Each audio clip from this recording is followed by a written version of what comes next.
If you think you could never be vegan, you're in the right place. If you think there's something big you'd really like to do, but it's probably too late, you're in the right place.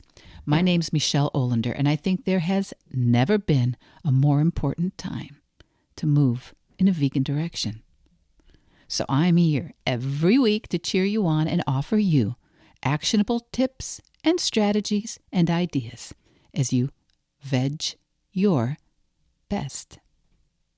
Episode 141, The Myth of Being Vegan.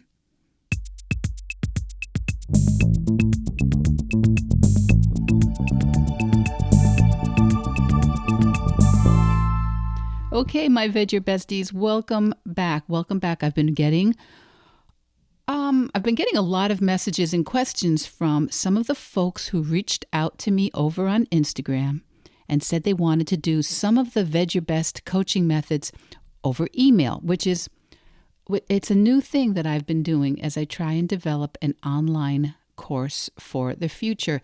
And, all I ever want to accomplish is more people believing that they can move in a vegan direction. So whatever it takes. Not everyone can or even wants to coach with me on a Zoom call every week or two. Can you imagine? There's anybody who doesn't want to do that? So anyway, I'm here for all of it. So I've been helping people to learn how to self-coach and then ask me their questions as they move along on their vegan sojourn. And some are beginning the process. Others are already vegetarian or plant-based, but they're always seeing new areas, just like I do, where we want to grow. And it's possible that even if you aren't in any of these exact situations that we're going to talk about today, there's a part of your experience, a place where you are vis-a-vis your goals and your plans that's a little bit parallel. So, for example, so many people say, maybe you bought the top of the line Vitamix, or you seriously considered it, or you put it on your holiday wish list. Maybe you made it through several of the vegan or the plant-based documentaries like Cowspiracy or Forks Over Knives or Game Changers or What the Health. Maybe you cleared out your cookbooks. Maybe you subscribed to Tabitha Brown's YouTube channel. Maybe you threw out a freezer of meat and clipped out 30 recipes for vegan cheese. And maybe you learned how to order the vegan alfresco menu at Taco Bell. Maybe you even treated yourself to some new vegan, cruelty-free cosmetics and cleaning supplies. And it all goes so well until it doesn't. And then you start thinking things like, I just keep backsliding. This is too hard. I'm not cut out for this. Because, you've tried, you've worked, you've done the homework, you've learned about the conditions of animal agriculture, you've learned about the worker conditions, the pollution, you've looked into what maybe your physician has recommended that you change in the way you consume your nutrition, and nothing really shifts for the long term. Why?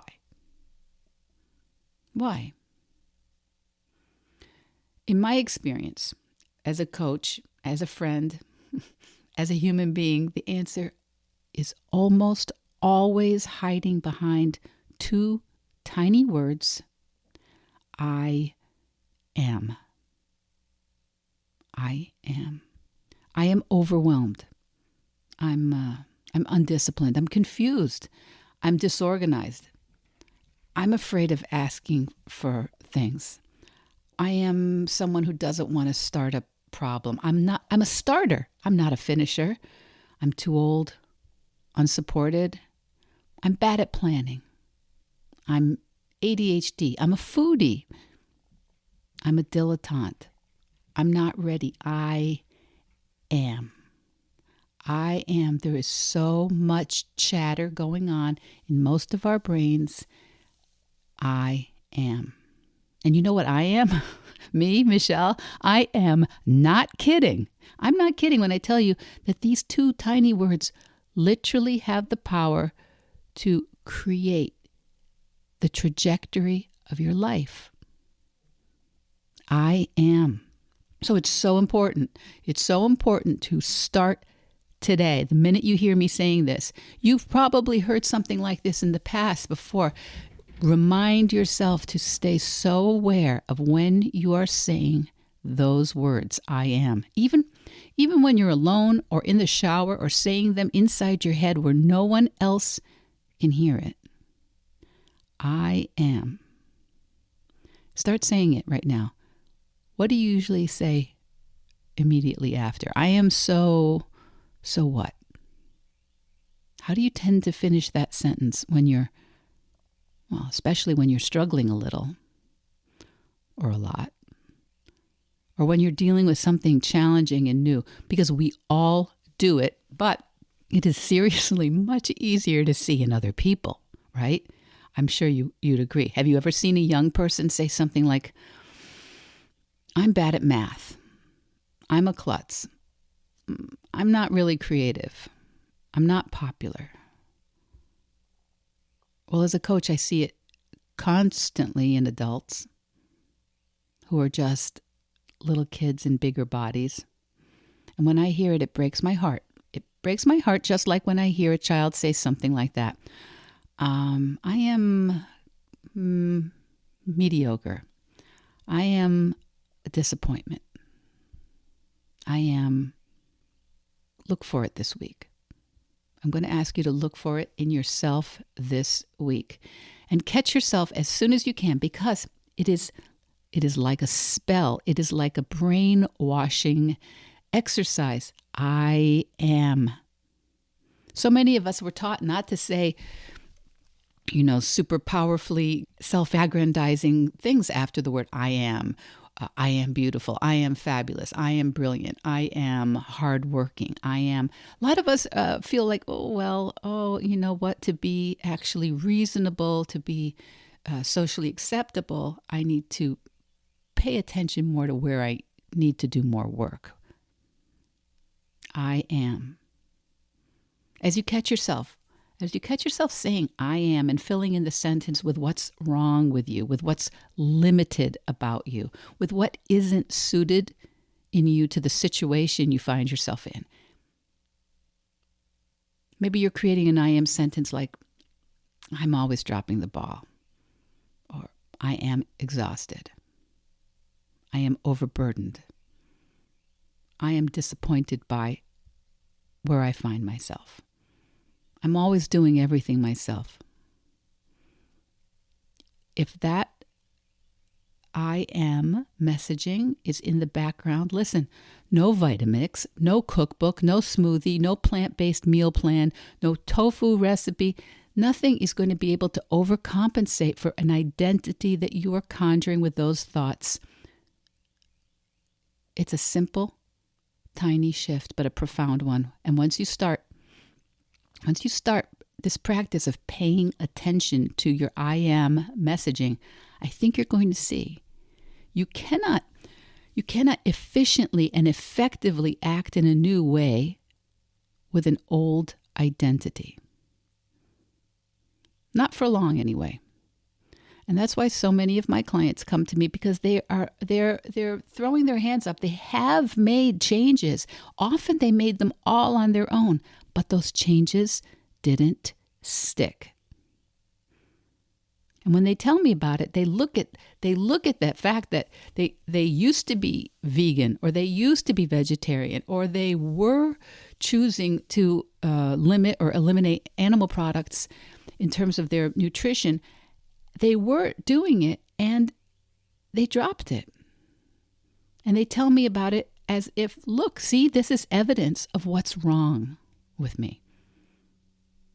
When they tell the story of why they were able to not eat animal products for a while, or why maybe they were able to work on their business or their creative pursuit for a while, or why they were able to get their home organized or their kitchen put together, but it didn't stick. They fell off the wagon. It was too hard to maintain. There it is. There it is. See, the evidence, the I am evidence that, yep, I'm not good at change. I'm not disciplined.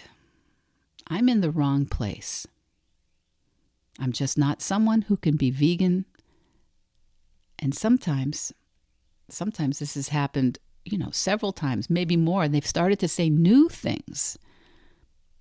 Maybe you've started to say new things like, I don't know, I'm never really going to change. I'm probably never going to figure this out.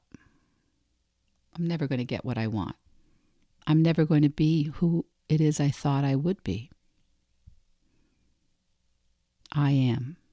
This process of coaching is where we clean up these I am thoughts bit by bit, and not by getting rid of them, not by just going, oh, no, I'm never going to say that again, but by noticing them, because most of the time we do not notice the trance we are putting ourselves in with our unconscious talk.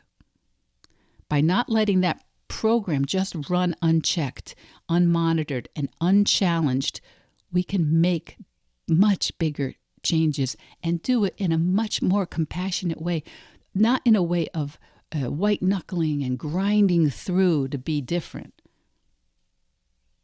Instead, with coaching, we create a process, just a regular process of noticing and disarming any unhelpful I am thoughts. And it's really, it's as easy and as unremarkable really as, I think the classic example is brushing your teeth. Most of us get that we have to brush our teeth daily, at least, right? Multiple times a day. And not because we're bad people or weak people or disgusting, dirty people. We do it because it helps keep us fresh and clean and healthy. And it just takes a few minutes, a couple times a day. Same with coaching. Looking for those unhelpful thoughts, particularly these I am thoughts that most of us are unwittingly using to create huge chunks of our experience here on this earth. It's just like brushing our teeth. It's like flossing. It's picking out the things that, oh, I see, that's not doing me any good. Now, at the beginning, I think I said that the title of this episode is The Myth of Being Vegan. And I hope that I've given you a little clarity about these I am statements that we're using, that we're repeating and conjuring with. I would like to offer the idea that the statement, I am vegan, I don't think it's a thing. I don't think it's a true thing that you can prove. I think I am vegan. I think that's just a thought. Maybe it's a belief. Maybe it's a belief, and a belief is just a thought. It's just a thought you keep thinking a whole heck of a lot. Or a thought you have on speed dial or redial, or it's just a belief. It's just a big, powerful thought. And I am vegan is, I think, one of those thoughts or beliefs that can be motivating, but it can also work against us when we haven't developed the actions and the processes and the practice to support it. Now, I say I am vegan. I say it as a shorthand. I say it as a way to communicate. Sometimes instead of saying what it is I really focus on, I make it a practice. I guess I could say, hi, my name's Michelle. I make it a practice not to buy, consume, or use animal products or to take part in activities that exploit or hurt animals to the best of my ability. And I try to do that practice better and better all the time. So, in my defense, often I say, yeah, I'm vegan. What are the vegan options today? Or can I see the ingredients? So I say I am vegan, but I am vegan is the shorthand for what I do, the process, the practice I've developed one practice at a time, sometimes multiple practices adding on. But being vegan, it's not a personality trait you're born with, right? It's not a matter of finding just the right recipes, tools, products. Being vegan doesn't mean you've got the correct book or the right app on your phone. Being vegan is just a habit. It's a practice. It's a repeated set of actions on at least a daily basis, often on an hourly or maybe a little less than hourly practice. It's a repeated set of actions you take as you go through your life and you go through your world. It's the decisions that you make. It's the choices you make as you interact with and encounter and work with and put the information that you have to the best of your ability into a busy, complicated, imperfect, and decidedly non-vegan world. And that's really good news. It's really good news. It means that being vegan is just a practice that you can continually learn and improve as long as you don't tell yourself that you can't. There's nothing wrong with you if you have wanted to limit or eliminate the consumption of animal products and you've had trouble. Nothing wrong with you. That is so normal. Too many of us are trying to be vegan instead of just concentrating on making the choices every day. It's like thinking something's wrong that you're not an author without writing, or thinking something's wrong that you're not a marathon runner, but you have really never put into practice a running plan. It's like thinking something's wrong with you, that your home's not organized, but you've never tried picking up the garbage or decluttering, or you haven't taken the steps. There's nothing wrong. My house is often disorganized, not because I have anything wrong with me, but because we've got a lot of things coming in and out of the house and people, and we have to do the daily maintenance. My teeth are often dirty, so I have to brush my teeth, not because anything's wrong with me, but because I eat and I have to brush my teeth 3 or more times a day. Coaching is the way I help you notice your story about veganism, your I am, the story you're telling about yourself because of the thing that you're not actually even doing. I'm going to say it again because I think this is one of my favorite insights for me. You may very well have a story about yourself based on something that you actually aren't even doing. You aren't doing it. You aren't writing. You aren't choosing plants for lunch. You aren't throwing out the things that you don't use anymore or bringing them to the donation center. You're not doing those things, and then you're telling yourself, I am struggling. I am unsupported. I am too old to try these new things. You aren't doing something, and then you tell yourself, I'm not wired like those other people who do it. I'm not ready. I'm not in the right community. And if that makes you sad, if you are upset about something like this, it's so important. We can just have a quick talk. We can do a quick email. Let's talk. Let's see if coaching is something that can help you make progress in an area you've been struggling with. If you're having trouble, it's because something about your I am messaging is at odds with the fact that all you need to do is start a practice to make progress, and only progress. When you say I am vegan, there's no trophy. There's no badge that you get to pin on your jacket when you go out to dinner. That's just a story you tell yourself. I am vegan. What's important is the choices you're making in the morning, in the afternoon, at night. That you learn from those choices, that you create a practice that supports the kind of person you want to be. There's no I am vegan. I think that's a complete myth. You're never done. It's actually good news. You can start now with the next decision you make. Just like brushing your teeth. You know you don't hit all the teeth and gums perfectly every single time you put toothpaste on your toothbrush, but you don't just give it up and say, oh my gosh, I guess I'm just not a toothbrusher. Okay? All right? So where are you maybe doing that, my veggie bestie? I know I do it with my writing. Oh my gosh, that's been such a thing. I keep thinking I should be done instead of thinking, oh no, I just need to write now. Where are you having trouble with taking some regular actions and just deciding that that's enough?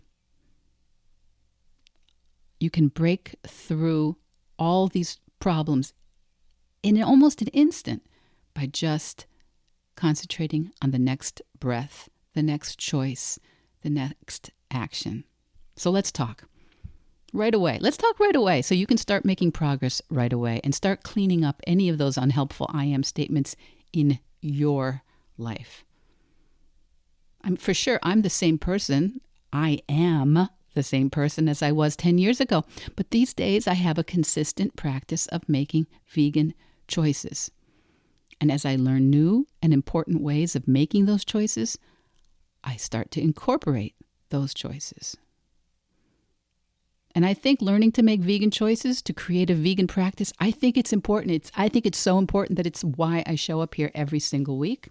I think it's important enough to the health of our planet and our families that it is worth starting now, worth doing imperfectly now, so that you can learn how to do it more easily and with greater enjoyment. And I would love to help you. Okay, kids, that's it. That's it for this week. Lots of great interviews coming up soon on this podcast, so keep listening. And until next week, veg your best.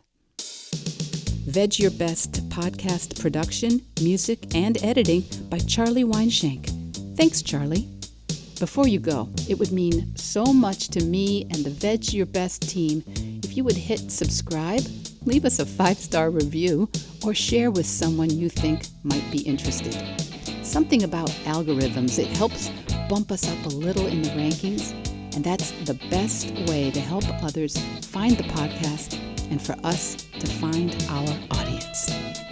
So, until next week, make it easy and veg your best.